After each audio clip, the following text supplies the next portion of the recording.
سارا international scenario اس میں آپ کو لگتا ہے کہ Donald Trump is the most favourite hot guy right now, وہ پوری دنیا میں پلس ہے، اور یہاں پر پاکستان میں عمران خان مائنس ہو گیا سیاست سے. میرا خیال ہے ڈونلڈ ٹرمپ کے بارے میں کوئی اچھی رائے نہیں رکھتے دنیا والے، جتنے بھی. اگر آپ چائنیز لیڈرشپ سے پوچھیں گے یا اگر آپ رشین لیڈرشپ سے پوچھیں گے اور زیادہ تر یورپین ممالک سے پوچھیں گے، کینیڈا سے پوچھیں گے، گرین لینڈ والوں سے پوچھیں گے، کیونکہ جب سے وہ آئے ان کی ایک نیچر ہے، وہ بڑی اگریسو نیچر ہے، اور وہ ایسی باتیں انہوں نے کی ہیں جو کہ میرا خیال ہے دنیا میں ان چیزوں کو پسند نہیں کیا جاتا. مثال کے طور پر کینیڈا کی سوورینٹی پر کلیم کر دینا کسی کنٹری کی، یہ ہٹلر کے بعد کبھی بھی کسی نے ایسا نہیں کیا تھا کہ یہ 51 اسٹیٹ پنچ ہے. اسی طرح سے گرین لینڈ کے حوالے سے پھر یورپ کے ساتھ لڑائی کر لی، پھر ٹیرف وار کی، اتنی شدید ٹیرف وار چائنا کے ساتھ کہ دونوں آمنے سامنے آ گئے. وہ تو چائنا کی ایک ظاہر سی بات ہے ان میں زیادہ وسعت ہے، سمجھتے زیادہ ہیں ان سب چیزوں کو. تو سب چیزوں میں ٹرمپ صاحب نے گھٹنے ٹیکے ہیں. اور جب انڈیا پاکستان کی جنگ کے حوالے سے جب ختم ہوئی تھی، میرا اس وقت بھی یہ تھا کیونکہ ٹرمپ نے پچھلی دفعہ پچھلے کچھ سالوں میں بہت اس کا شدید اظہار کیا تھا کہ اوباما کو کیوں نوبل پیس پرائز ملا تھا، مجھے کیوں نہیں ملا تھا. So he obviously wanted a Nobel peace prize. اگر obviously پاکستان کی وہ تعریف کر رہے ہیں اور ہمیں ان کا تھینک یو کرنا چاہیے، اس میں تو کوئی خراب بات نہیں ہے، لیکن یہ کہنا کہ اگر ٹرمپ صاحب بیچ میں آتے تو کیا پاکستان وار جاری رکھنا چاہتا تھا؟ قطعاً نہیں. اگر آپ پاکستان کی ملٹری لیڈرشپ سے بھی پوچھتے ہیں، پاکستان نے اپنے اہداف اچیو کر لیے تھے. پاکستان کیوں چاہتا کہ اور جنگ ہو اور ٹرمپ صاحب بیچ میں آئے اور ان کی وجہ سے ہم نے سیز فائر ایکسیپٹ کر لیا؟ سو ایک تو یہ فیکچولی کریکٹ نہیں ہے. دوسری بات یہ ہے کہ جو ابھی ایران اور اسرائیل کی جنگ ہوئی ہے، امریکہ تو اس میں ڈائریکٹلی انوالو تھا. اسرائیل کے پرائم منسٹر نے، اور یہ پہلی دفعہ نہیں ہے، یہ 50 سال میں ہمیشہ سے ہوا ہے، اسرائیل کے پرائم منسٹر نے کہا کہ ایران پر اٹیک کرنے سے پہلے ہم نے امریکہ کو آن بورڈ لیا تھا. امریکہ کو کس کو آن بورڈ لیا ہوگا؟ ٹرمپ صاحب کو. پھر ٹرمپ صاحب پھر اس جنگ میں خود کودے ہیں اور انہوں نے کہا ہم نے ختم کر دیا ان کے نیوکلیئر سائٹس کو. یہ جو وہ تو ایک زبیر بھائی اسے رکوائی بھی تو ہے جنگ، یہ بھی تو دیکھے نا، وہ کہہ رہا ہے سیز فائر کرایا میں نے مڈل ایسٹ میں.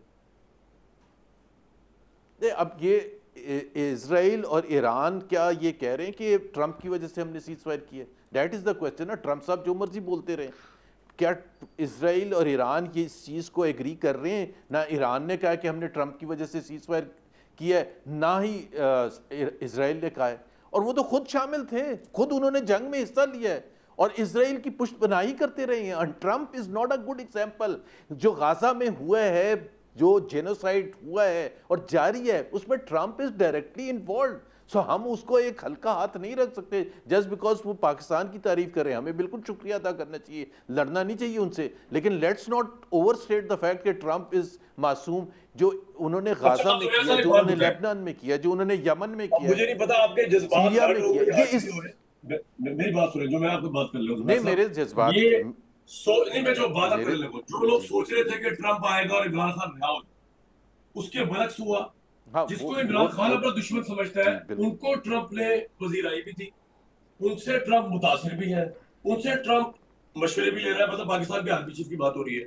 دوسری طرف ٹرمپ تو کھلوانے سے رہا دروازے، وہ تو الٹا بند کرنے والی بات ہوگی. دوسری طرف عمران خان کی اپنی گورنمنٹ جو ہے کے پی میں، وہ اس کی کنٹرول میں نہیں ہے، اور اس کو یا تو نظر آ گیا کہ لیڈرشپ کی پاور نہیں ہو رہی، اس کی وہ اسرٹیونیس نہیں رہی. وہ عمران کی مرضی کے بغیر بجٹ پاس کر رہے ہیں. تو علیمہ خان کو آپ نے سن لیا، وہ -1 کی بات پارٹی کے اندر چل پڑی. تو عمران کے ساتھ کیا ہوا ہے؟ آپ ایگری کر رہے ہیں کہ جو علیمہ صاحبہ کہہ رہی ہے کہ وہ ٹرمپ تو جو ہونا تھا ہو گیا، ٹرمپ نے جو کرنا ہے وہ کر لیا، کہ عمران از مائنس میں I think even from Tehreek Insaf. اس میں جو آپ نے کہا نا، جی آپ نے جو کہا نا کہ کون پلس ہوا ہے اور کون مائنس ہوا ہے، ظاہر سی بات ہے جنرل عاصم منیر کی تعریف کر رہے ہیں اور جو بڑی اچھی بات ہے ان کو انہوں نے لنچ پر بلایا، وہ بھی بہت اچھی بات ہے، پاکستان کی پذیرائی ہوئی ہے. لیکن اس میں ایک سب سے زیادہ جو مائنس ہوئے وہ پاکستان کے پرائم منسٹر ہوئے ہیں، پاکستان کے پریزیڈنٹ ہوئے ہیں، پاکستان کی کابینہ ہوئی ہے، پاکستان کی پارلیمنٹ ہوئی ہے، اس کی کوئی وقت نہیں رہی ہے. پہلے تو ہم صرف کہتے تھے نا، پاکستانی کہتے تھے کہ ان کا نہ مینڈیٹ ہے، نہ ان کے پاس کوئی فیصلہ سازی ہے، نہ ان کے پاس کمپٹنس ہے. اب تو ٹرمپ جو president United state of America نے بھی کہہ دیا میں نے اگر ڈیل کرنا ہے تو آرمی چیف سے کرنا ہے. سو اگر ہم یہ کہتے ہیں کہ یہاں اگر پاور کسی کے پاس ہے تو اس حکومت کے پاس نہیں ہے, یہ دے آر انکمپیٹنٹ, ان کے پاس نہ اہلیت ہے نہ ان کو اجازت ہے فیصلہ سازی کی. سو سب سے زیادہ مائنس تو ہمارے پرائم منسٹر اور ہماری کابینہ اور پارلیمنٹ ہوئی ہے. اور یہ ہیں پھر کس لیے؟ وہ جو آپ کا میں ایک کلپ سن رہا تھا, بھائی یہ اگر سارے فیصلے وہاں ہونے, معیشت آئی ایم ایف نے چلانی ہے, تو پھر یہ پارلیمنٹ پر ہم اتنا خرچہ کیوں کرتے ہیں, پرائم منسٹر اور ان سب کو اتنا لوازمات کیوں دیتے ہیں؟ جو علیمہ خان نے کہا, میرا نہیں خیال ہے, دیکھیں عمران خان جہاں تک تعلق ہے, عمران خان اور عوام ہے, بیچ میں جو لیڈرشپ ہے that counts for nothing. Imran Khan کے اگر کوئی سٹیک ہولڈرز اور سپورٹرز ہیں وہ اس کے عوام ہیں. اور آج بھی میرے اپنے خیال سے, may be I am wrong, but I think جس طرح سے ہم گھومتے ہیں اور ملتے ہیں لوگوں سے, Imran Khan is the most popular political leader, اور جب تک عوام اس کو مائنس نہیں کریں گے کوئی اور اس کو مائنس نہیں کر سکتا.